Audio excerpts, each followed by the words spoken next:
Coastal erosion happens every day on the coast of Vancouver Island and all the coasts around the world. Coastal erosion happens when waves hit the faces of rocks, mountains, or beaches, pulling sediment back into the ocean, thus wearing away the walls, rocks, or mountains. This here is a bay. On each side of the bay is a headland, one to the left and one to the right. Bays are formed when waves erode soft rock along the shore and will continue to increase in size as erosion continues. Rocks that resist erosion result in headlands. When the soft rock erodes away and creates a bay, on each side of the bay forms a headland. Headlands are created with the more resistant rock that will take longer to erode. When the headlands erode, they erode in a very special way. Weak areas of the headlands are attacked by waves and opened to form a cave due to the hydraulic action. Caves widen and deepen by erosion to form an arc. As the roof of the arc is continually undercut, it eventually collapses, leaving an isolated stack. A stack is continually eroded, eventually forming a stump.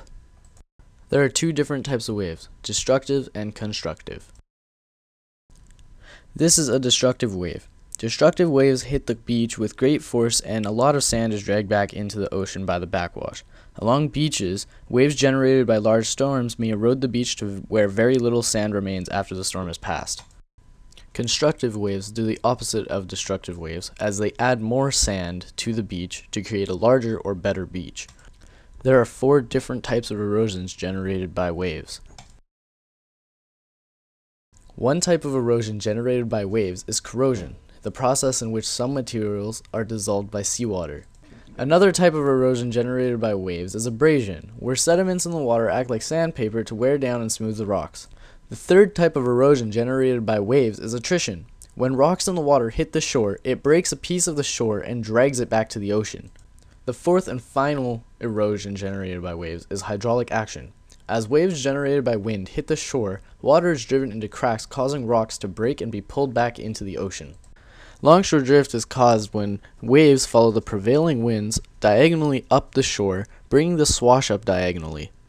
The gravity then brings the backwash down directly straight, creating the longshore drift. There are 2 ways to slow down coastal erosion. One of them is a groin. Groins take the waves and stop them a tiny bit, pushing the sand into the corners next to the groins.